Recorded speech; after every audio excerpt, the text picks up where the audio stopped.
is Stephanie Buono. I'm a graduate student at the University of Toronto, Boise, and I'm here today for our Motivation Monday interview series on qualitative methodologies with Dr. Alyssa Emery. Dr. Emery is an assistant professor at the School of Education at Iowa State University. Her research is focused on classroom motivation and how to best support students with disabilities in both general education and college.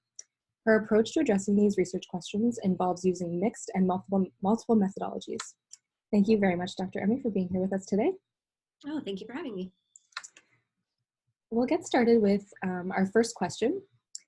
Since qualitative research is generally a broad term, can you talk a little bit about the types of approaches you have used in your research and provide us with any guidance on how to design these studies?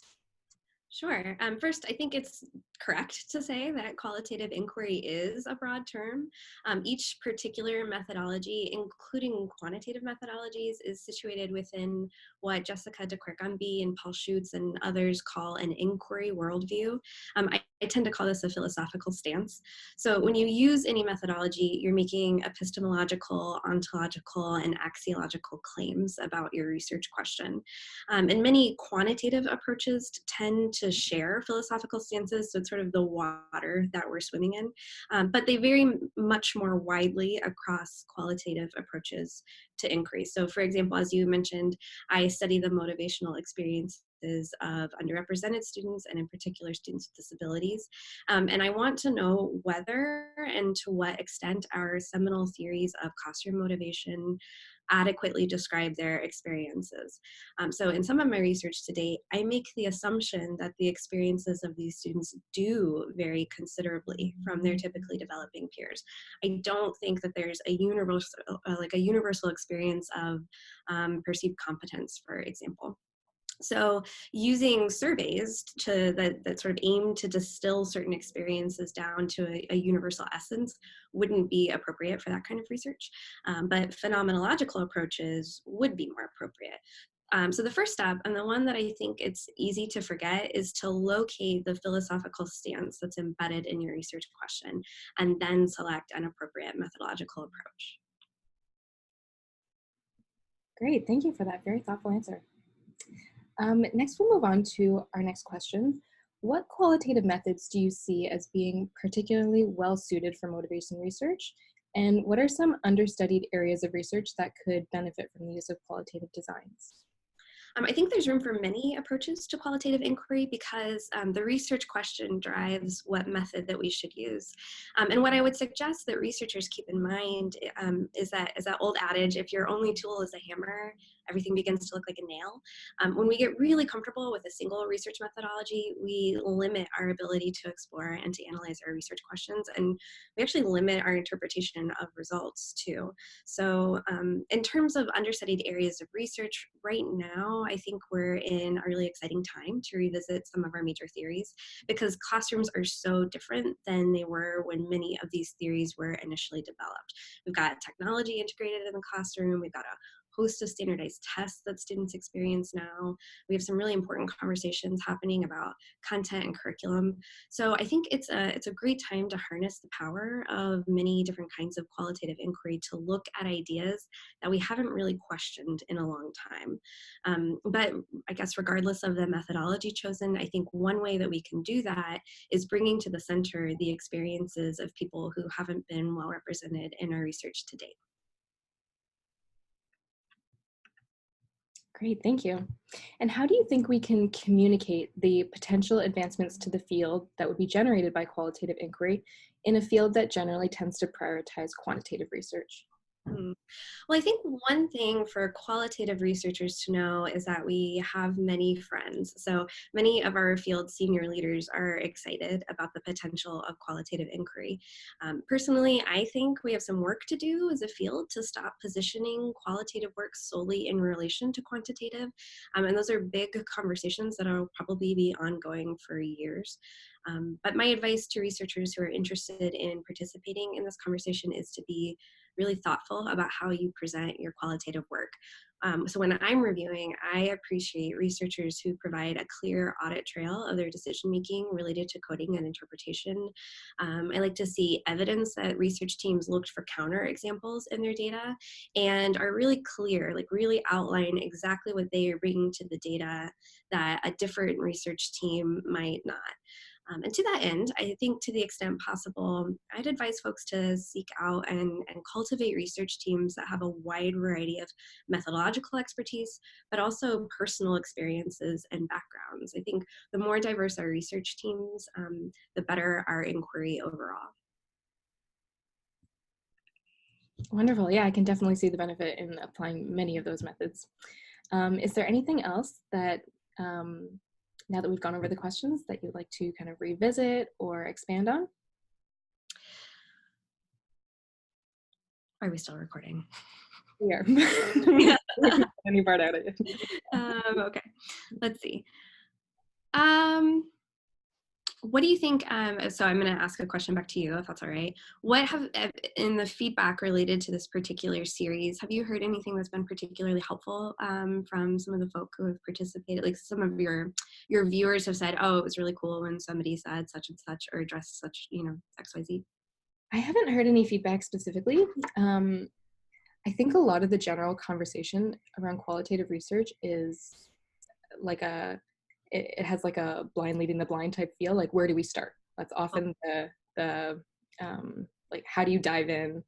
I know it's came up at the Motivation SIG dinner last year, where people were really trying to push to have more not only qualitative submissions but qualitative reviewers, so that people can I don't know, are more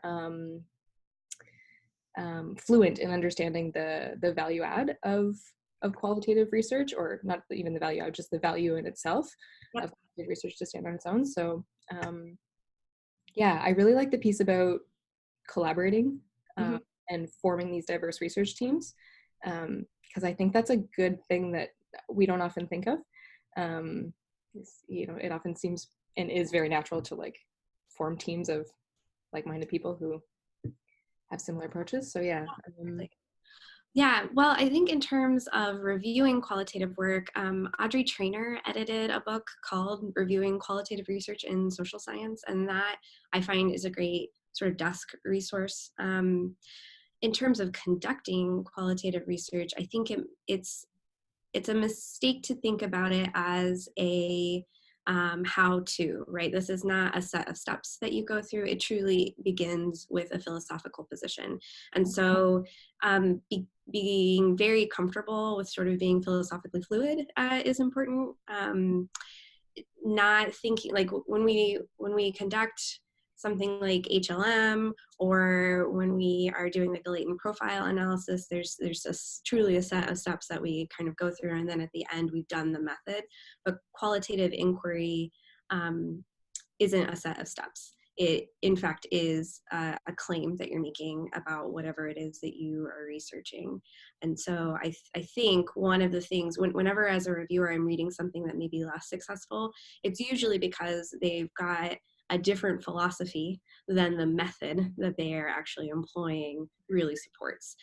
So for instance, I'll see someone who claims to be doing phenomenological work, but is also trying to make claims about sort of a universal experience of a given phenomenon, which just doesn't jive philosophically with phenomenology or phenomenological approaches. So that's why I think my suggestion is to first start with analyzing what philosophy and philosophical claims are embedded in your research question, and then go and find your method that maps onto that really well. I think a lot of folk just sort of pick up like how-to coding guides or kind of other sort of systematic protocol guides, rather than kind of sit with some of the larger claims about the world and human experience. So to that end, looking for theoretical papers, critical analyses of certain kinds of qualitative inquiries, those are really great ways to kind of get an overview of the philosophical stance that a particular method might imply. Okay, that's a really important distinction. I think It's often a testament to our training as graduate students in quantitative methods. It's like a certain paper needs a certain statistical procedure, so you are just encouraged to go learn how to do it. And I do think you're right that a lot of people situate qualitative methodology in that same context of like, Exactly. just something I need to check and learn how to do. What kind of recommendations do you have as far as graduate students in training? Like, what kind of things do you think we should seek out to start from the philosophical positioning and expand our knowledge in that way so that we can one day be best situated to conduct this work? I think that there are a number of journals that may be helpful to read. So for instance, Qualitative Inquiry is a good one. And even just sort of flipping through the table of contents with each volume and seeing the kinds of conversations that are going on in the kind of world of qualitative inquiry, I think will be hugely insightful. And then, also if you can find other people in social sciences broadly, so let's even get outside of ed psych, but just across social sciences, who are asking the kinds of questions that you think are important, going to some of their work and taking a look at their reference lists, I find to be hugely helpful in terms of kind of distilling what may be the philosophical stance, in terms of getting a good sense of, what it means to be asking these kinds of questions as opposed to another set of questions, or what you're actually able to answer with particular methodologies versus other methodologies. So it's less hung up on the method and more thoughtful about what am I asking and what's implied about the nature of the world and human experience when I ask this question, as opposed to some other way I might phrase that. Wonderful. That's a great answer. Thank you. Mm-hmm. Is there anything else you think might be important for us to know and include in the video? I don't think so. Wonderful. Then we can end it there. Okay, great. Thank you again so much for joining us today. This was Dr. Alyssa Emery. Thank you.